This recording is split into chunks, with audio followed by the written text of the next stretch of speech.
Hey, everybody. Welcome back to Impossible Live. And you are in for a real wonderful, rich treat today. I'm delighted to welcome back our courage champion, Martin Stark. Martin, welcome back. And today's title is Trust Pillars of Courage. So, Martin, please introduce yourself and then please let's dive deep into this juicy title. Hey everybody, I'm Martin Stark, the Courage Champion. I'm author of the book Courage, Your Right Hook, which is about unlocking 6 pillars of courage and making courage a habit. Part self memoir, part self help book. I'm a keynote speaker on courage, and you may know me as being the founder and CEO of the World Gay Boxing Championships. Just want to add that my pronouns are he, him. And a warm welcome back. I'm putting a great way to stay in touch with Martin and to learn about his great gems. And I'm putting it up front. And I'm putting it up front because Martin invites us to really start the conversation. And I love it because it's on his page for the Courage Accelerator. How much does fear cost us? And Martin, on that, tell us about your amazing pillars. And I am delighted, as everyone else, not to just have met you thanks to Roy Kowarski. And we're both on Roy's disruptive business leadership panel. But I just am so delighted to welcome you back so we can dive in deeper because I love your book. So tell us some Oh, more, Martin. thanks, Mel. So there are 6 pillars of courage. There's emotional courage, which is the willingness to open up to the spectrum of emotions. There's physical courage, which is acting bravely in the face of fear or pain. There's moral courage, which is taking a firm stand for what you believe in. There's empathetic courage, which is the willingness to set aside bias, that deep listening to others. There's cerebral courage, which is that disruptive thinking, innovation, creativity. And one of my favorite pillars, which is steadfast courage, which is being resolute, focused, and purposeful. Now, if you want to break it down even further, you have 2 pillars, which is really for how we feel in listening to others, which is emotional and empathetic courage. There are 2 like physical types of courage. There's like physical courage, and there's obviously steadfast courage, and there's also 2 creative ones of the mind, which is obviously the moral courage and cerebral courage. So you have different pillars which also align with parts of our body and soul, but also our leadership and business and how we work.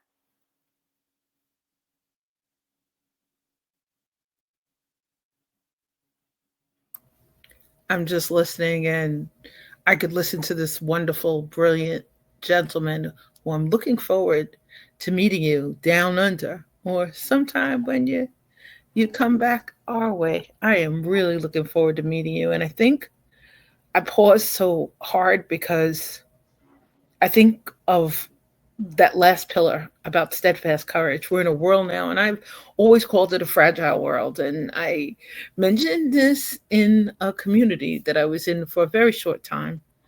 And I mentioned fragile worlds, and people looked at me like, what in the world is she talking about? But steadfast courage can mean, some might translate it as resilience. I think it's a bit more than that. And I love when we were having an earlier discussion in your amazing courage corner, we were you were talking about moral courage. I think there's a marriage between those two that some are afraid to investigate. There's some fear about the moral courage pillar. There's some fear about the steadfast courage pillar. And I really appreciated your definition of fear and how you that there's a price for it. There's a price for not being willing to explore it. There's a price for not embracing it in our daily lives. And you helped us through the lens of encouraging leaders, and actually encouraging me from the second we met in a live stream on a day where I wasn't sure I had steadfast courage. And my moral courage might have wavered because of some external factors. How do you slow it down when it comes to combining pillars so that we're feeling like we're gaining some traction, or we're ready to take action? How do you suggest we explore as leaders or as humans, combining the pillars to kind of, generate some traction? So let's break down moral courage. I think it's probably one of the most misunderstood pillars. Moral courage, people may see it as speaking up, saying something. They tend to think of whistleblowers or great change makers. And there are consequences of speaking up, or there may be consequences of speaking up. Well, let's break that down even further. Like saying something. You're in a business meeting and you have an idea which you believe will solve a problem, or you've seen us solve the problem many times. Now, having the moral courage to say, well, this is how I believe this can fix the problem. I believe this is what we should be doing, or if we do it this way, we will avoid all of these problems and we'll fix something earlier. That is moral courage. So you operate a business, you're listening to your clients, and you have three different options, and you're saying to your clients, I believe this is the best way forward because of X, Y, and Z. That's really the everyday ways of being morally courageous. It's not those big acts. It's not taking a stand against something always. It's actually standing up, taking a firm stand for what you believe in. Now, steadfast courage, being resolute, focused, and purposeful. Now, change, substantive change, can take decades. It can take a lifetime. Meaningful change can take 1 year, 2 years, or it could take a few days if that's a particular context. Now, we were having a conversation before we started the recording around some problems that I'm trying to fix in sport. And I'm actually being a little bit less vocal than maybe I was 4 or 5 years ago, as I was raising awareness of a problem, which is homophobia in boxing. Because over the last 5 years, I've built relationships with organizations and leaders in sport. And as part of that, as our good friend Roy Kowalski says, listening to understand, not listening to respond.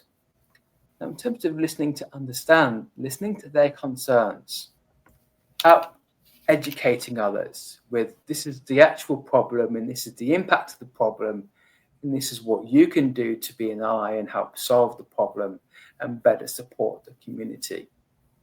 Now, I'm planning to take the World Boxing Championships to a third country, and that involves listening to members of the local LGBTQ plus community, but also the boxing community and boxing leaders, and again having conversation, but also learning how things work in Canada.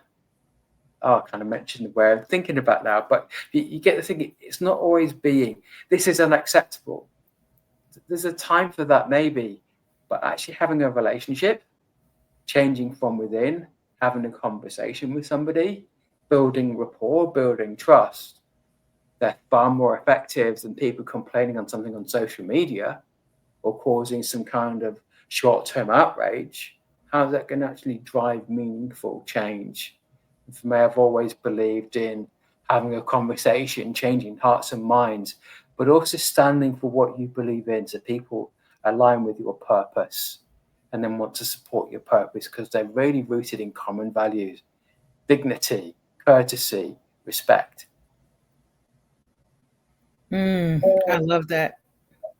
So you're now inspiring me when moral courage doesn't necessarily mean the verbal stance. And I really like your correlation of the I believe part. I think it reminds me of the empathetic pillar. One of the reasons I was so fascinated with that had to do with being part of the mental fitness for life community through positive intelligence. And part of that empathy or empathetic, your empathetic pillar, I really appreciate as part of developing my Cedar Trust master classes. And I really think our first, your courage is your right hook, helped lead me to Cedar. How do I help others plant deep roots and in their process of building lasting relationships? But I think the empathetic part you're reminding us, sometimes it's just the active and deep listener, as opposed to the person ready to to be the devil's advocate or to be the debate the debating team captain. And I really appreciate that because your empathetic pillar. And one of these days, Martin, I'm ready for you to be like, I'll have to talk to the powers that be who know the powers that be in positive intelligence and in emotional intelligence. But I can't wait to see your keynote on that stage about your empathetic pillar because, boy, we really need to learn it no matter what type of intelligence we're striving for in our lives, what type of communication, and in many cases what kind of impact. And what I love also about all of your work is you really helped increase my awareness of becoming part of a conscious leadership community or a vibrant leadership community. One of my human design coaches, and I really appreciate you, Gwen White, because I know you're watching, and Gwen will say all the time to me in my human design chart, it doesn't say that Mel's raising her hand to be a leader. But when there's a need to show up with empathy, I will rise to that occasion without too strong of an invitation because I think the empathetic part, no matter what which countries we're increasing your amazing impact of your World Gay Boxing Championships, no matter which countries in which you're presenting a keynote. And I can't wait, Martin, for that keynote in person, to see you in person and cheer you on and welcome you to the stage. I think one of the hardest parts about it is we're not sure which song is playing in the background of the other people in the room, what their theme song is, what music is inspiring in them. And I'll talk through the musical lens because it seems to be a common love language for many of us. And I'd love one of these days for your pillars of courage to be our common language. You have amazing worksheets and workbooks to help us start increasing our exploration of them. Tell us a little bit about your courage accelerator because I was so excited to see that pop up. So the workbooks in my book, I explain a pillar of courage, and as part of that, I explain what courage means, and I provide examples from a certain profession, like what you can learn from ICU nurses, what you can learn from vets, what you can learn from doctors. So a relatable example, and as part of that story, or as part of my story in that book, so dealing with learning to deal with Addison's disease, or surviving 2 comas, starting the World Gay Boxing Camp, coming out as a gay man. There are all of those experiences in the book. And then at the end of the chapter, there are workbooks or exercises. And this is about applying the learnings of that pillar of courage. And from that experience, I've taken into a leadership development program, which I call the Courage Accelerator. And the Courage Accelerator is actually working with me one-on-one. And I actually have workbooks and the Courage Accelerator. And it starts with a courage survey. You are answering 30 questions for 6 pillars of courage, working out how courageous you are, and then working out what your professional fears are. And then applying the courage lens, my definition, taking ownership of fear, venturing forward with confidence and resilience. What happens when you apply courage to the decision-making process? And then I take you through the 6 pillars of courage, how to unlock those through your relatable experiences and through storytelling. And then through a third workbook. It's through my PACE framework, and PACE is the 4 steps of courage, which is your purpose, your action, your confidence, and excellence. And through courageous decision making, working through 4 false beliefs. Now, the first false belief is what we say to ourselves, how we limit ourselves, or what we say. The second false belief is what others say to us, or you can't do that, or you shouldn't be able to do that, or you shouldn't be doing that. Often do we influenced by what others say. Now, the third is the internal voice, or the organizational voice. There may be people in an organization who say, well, we shouldn't be doing this, or we're not capable of doing that, or why are we doing this? Those negative voices that we tend to listen to. And the fourth is the market voice. Like, customers may be screaming out for your product or service, your innovation. Those are the markets. Customers are ready for this. Customers won't like this. Customers want it this way. So often there are 4 false beliefs, and overcoming those. And then defining your purpose rooted in your common values, coming up with a courage plan, then delivering against that plan, and changing the professional thinking of your organization and team, your customers and market. Now, your professional fears, what are their professional fears, and driving that sustained success. So that's what Courage Accelerators is all about. And a lot of it is based on the learnings of my book, The Courage Accelerator.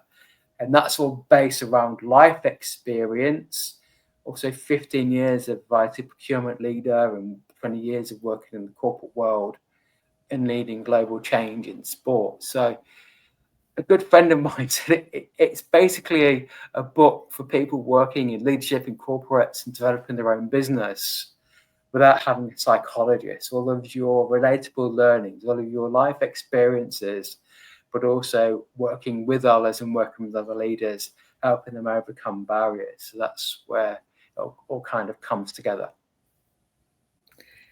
Is your accelerator a good fit for emerging leaders, middle middle management leaders, top leaders, C-suites, or all of the above? All of these above, and I basically see 3 avatars. So there's the entrepreneur business owner, and sort of my procurement expertise comes in, wanting to have that clearer purpose and that courage, and really a lot of that HR leadership and development training, which isn't available to small business owners, where then paying for it, that organizations and corporations do very well. Now, emerging business leaders, could be a senior manager becoming head of becoming a director becoming a general manager, or somebody in a law firm or professional consulting practice wanting to go from director to partner. There are lots of politics that take place in corporations, lots of barriers and lots of different personalities to work with, and that's where courage is needed. And that's where existing executives wanting to step up, stepping into the C-suite, or somebody in the C-suite who's facing internal challenges and barriers. And the Courage Accelerator really that. Now, one of my clients is in the C-suite and has been having issues with a colleague, and just been able to deal with all of the internal fluctuations and barriers without sharing too much, but helping them become more courageous and more successful, and enabling their team to become more successful. So, my next question, as you're diving deeper into the types of leaders, for someone in human resources or learning and development, is there an opportunity to mm, take a deeper dive, whether the person is an HR specialist or an HR generalist, or whether they're the big cheese in terms of HR? Could a department show up and different people with different roles in the department Yeah, partake in? yeah. So sorry to cut you off. So within HR and learning development, and a big purpose for them and a big part of their remit is around learning and development, and particularly leadership and people development. Now, one of my workshops is unlocking the 6 pillars of courage, and I actually incorporate the first 2 workbooks from my leadership development program, to be guiding people through their own courage survey. and become better storytellers, but also to really harness their inner courage with the 6 pillars of courage. Also, I can help HR and learning development if they're running a training program or training practice, becoming that external voice and working with people one on one. One of my clients is CIO of a bank in Africa. We have to work with him one on one, and I would do fortnightly accountability sessions, and him stepping up even further to what he has been doing, has been working for the last 6-7 months. People often have a misconception of HR, there to take care of the organization at the expense of the people. And often I really like the role of HR as business partnering, helping a C-suite, helping a general manager or director of a team actually enable their wider team to get access to learning and development, to get access to training. What are the aspects of HR that can really help boost learning, help boost confidence, help boost capabilities, help drive performance? And often that is around external providers coming in, or people coming in and helping work with internal leaders or future leaders. I appreciate that from the lens of a really deep conversation I had with an amazing woman who will be a future guest, who is providing fractional HR services. And we had a conversation about how sometimes in HR, they're perceived as being the HR police, Yeah, or in some cases, the last line of defense between yourself and an exit interview in certain situations. So I think sometimes the role of leaders, the role of active leaders, passive leaders, and sometimes it's the infrequent leader. We don't necessarily engage with them on a day-to-day business throughout, our interaction in complex environments and workplaces. We see them occasionally. And I think that in that there's the opportunity, as you're saying, to have more brave conversations, yeah, no matter whether they're engaging with someone for the first time, for the fifth time, for the 10th time.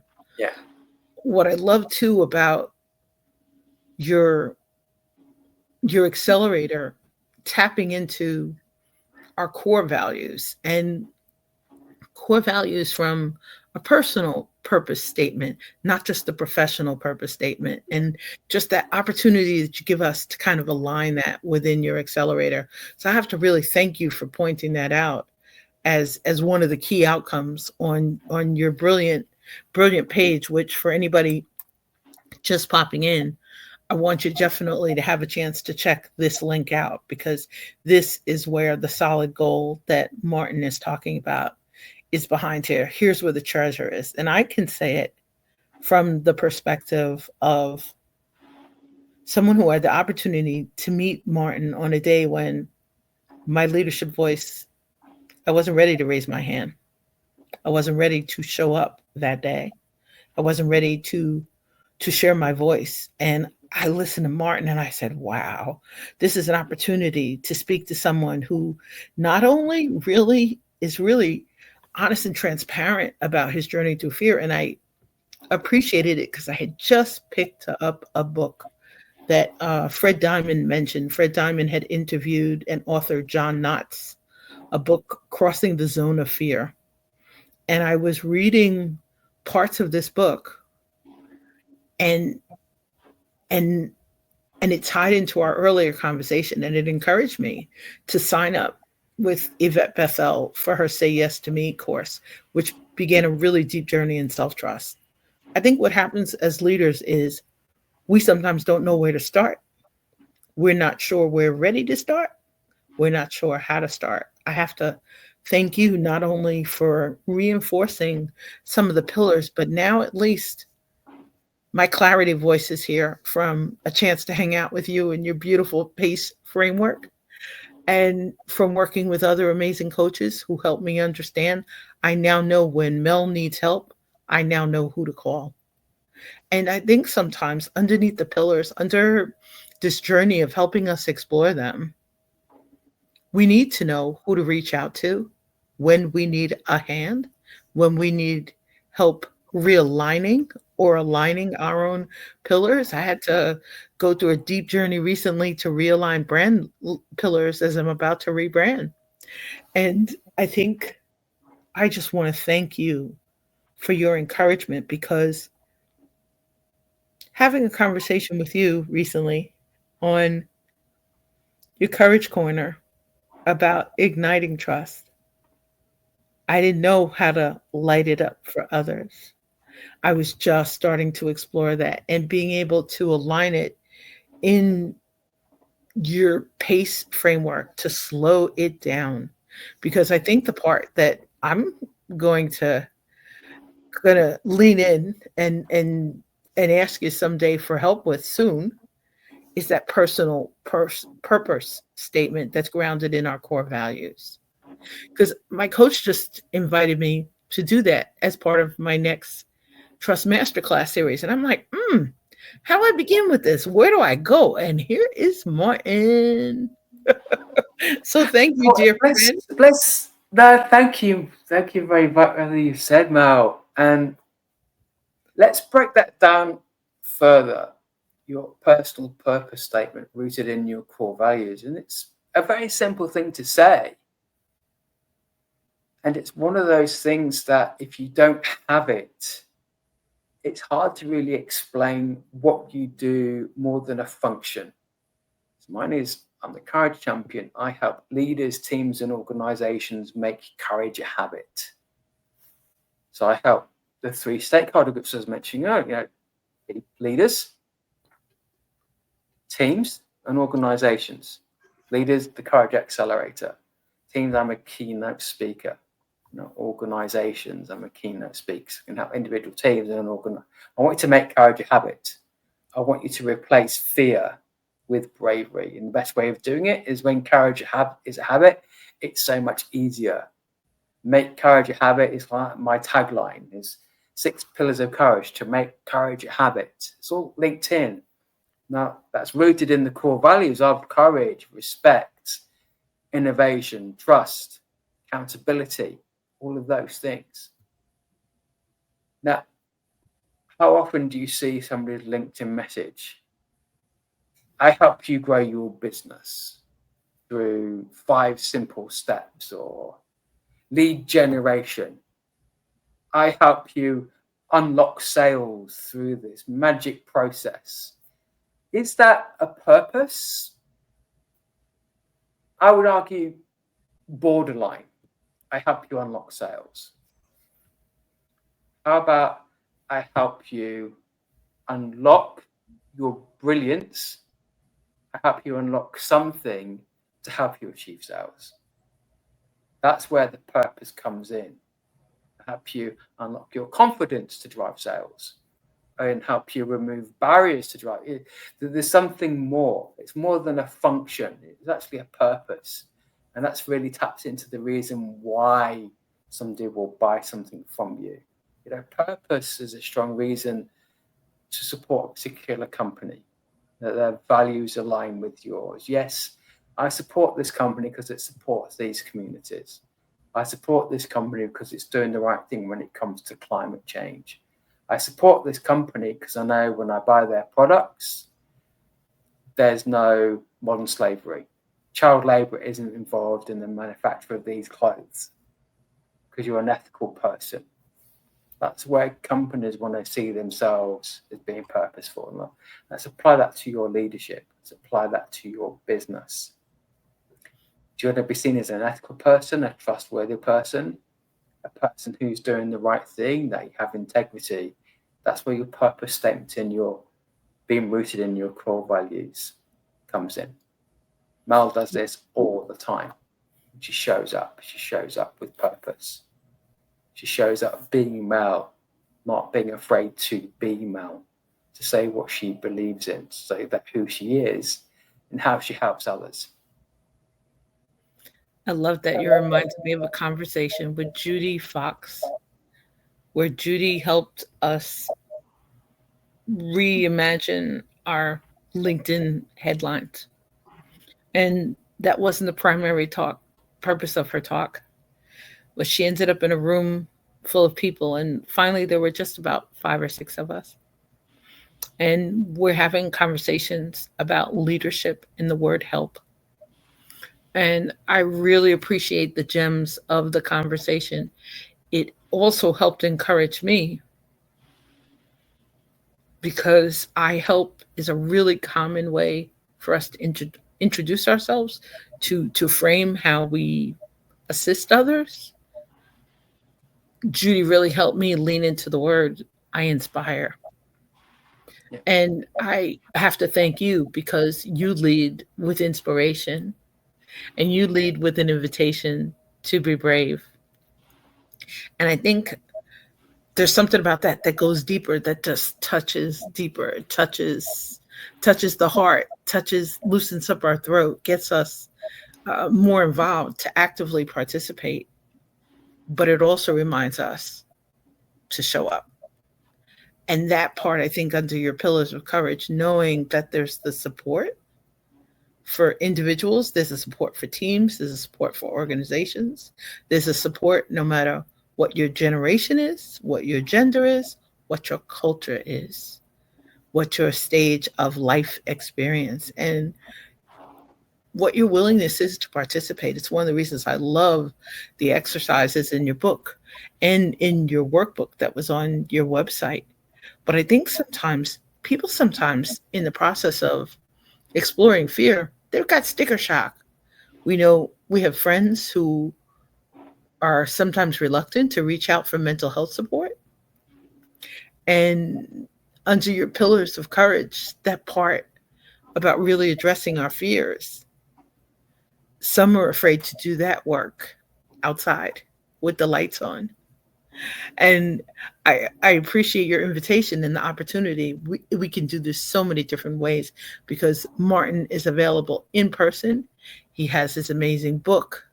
He has a YouTube community. He has videos. He shows up to do workshops. There's so many different ways to kind of grasp the gems that the seeds that you're trying to plant with us about bravery. I was laughing because we were watching a show last night. The movie How to Train Your Dragon is coming out shortly.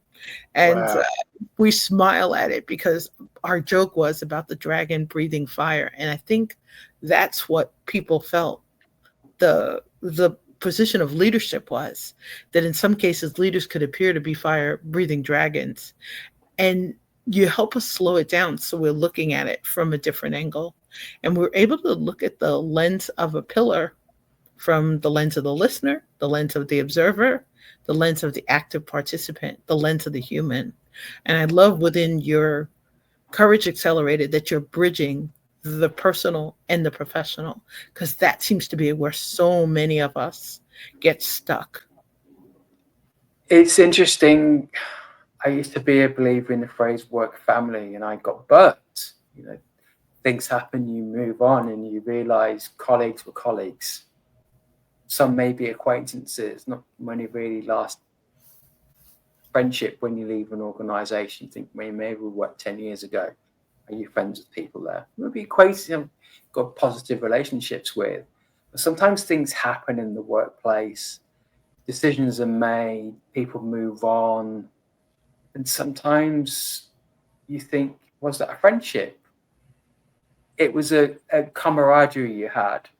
And sometimes having that professional boundary is a good thing in the workplace. It can still be personable, but I think sometimes we get emotionally invested too much with work. We tie our happiness and of life and enjoyment of life too much to work and work outcomes. And well, you know, the sun will still shine tomorrow. The sun will still rise tomorrow, no matter what happens or drama's happening in the work environment right now. So just still being personable, bringing your personality and all those things, but still having that professionalism. Uh, it's okay if I don't reply to this email. The world won't stop. Business will still make money. Customers will still be happy. It's an important email, you reply to it, but sometimes detaching yourself from work enables you to be more impactful and successful at work because you're working smarter, kind of a better version, professional version of you is showing up. And I think that's where people fear of their effectiveness and how successful they can be because of the what ifs, those false beliefs, of actually showing up intentionally, confidently, achieving with purpose. is probably one of the better ways of actually achieving than actually achieving through going over the edge and working marathon hours because of some kind of fear.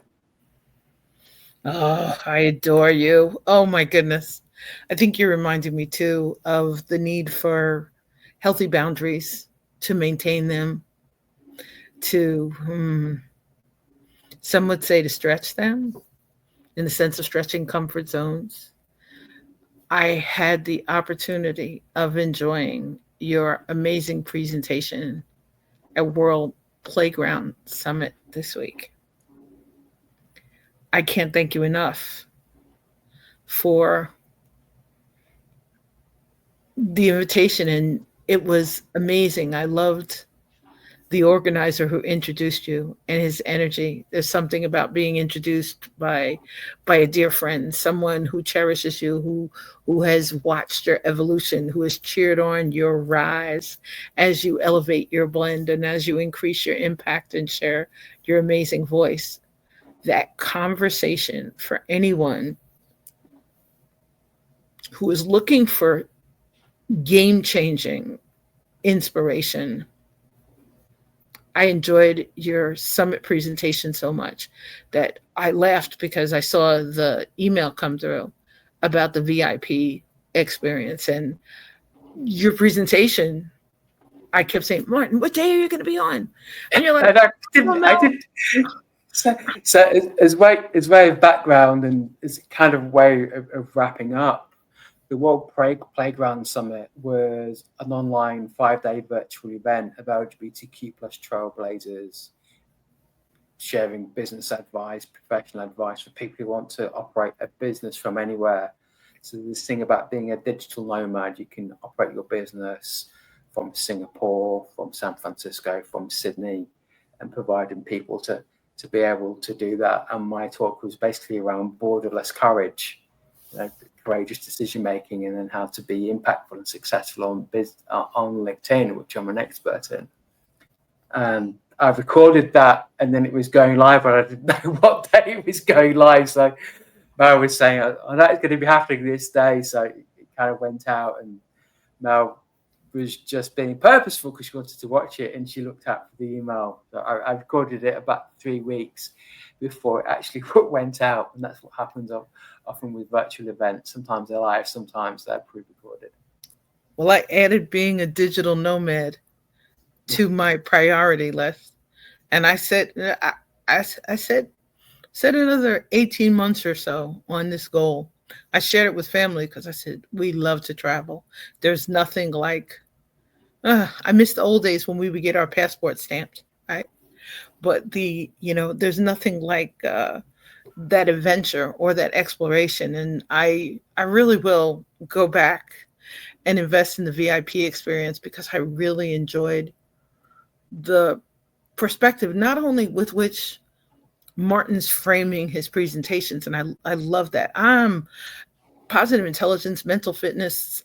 I'm a hyper rational girl. I'm a geeky girl. I love data, and Martin always provides a framework for those of us who are exploring. I want to change my approach. I want to change my seat. I want to realign this. I want to explore this. Maybe this is something that I want to consider shaking up. I'm smiling today as the lighting has changed, and Martin will laugh because we started out today in the total lightness. And in summer solstice, I'm really enjoying as the lights are coming, but I'm really noticing, as Martin and I would say, we are pre recording as the sun is setting. So you will notice the light on Mel has totally, totally changed today.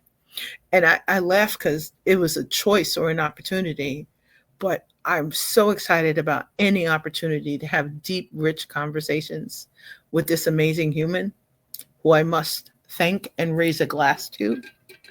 No, Thank thank you, you Mel, for and love inviting us. from you too.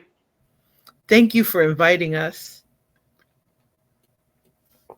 not only to be brave, not only to show up and play more, not only to step into that, but thank you for helping those of us who, hmm, in my trust journey, I had to learn to find the courage to come out and play.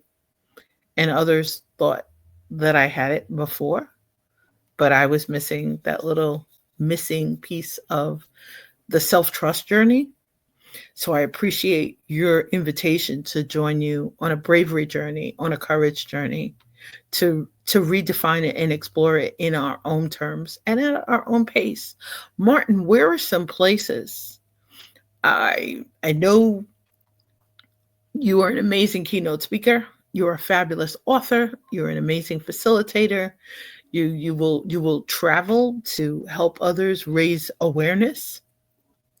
You are promoting sporting and fighting against homophobia and sporting as a mission.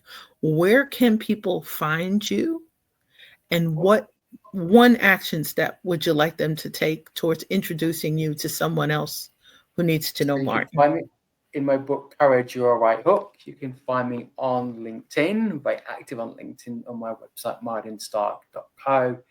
The action I love is an introduction to an event organizer, needing a keynote speaker, or any person within HR leadership development or somebody else who just needs help with their leadership development and wants to get rapid results. Because the difference applying courage over fear, it's significant.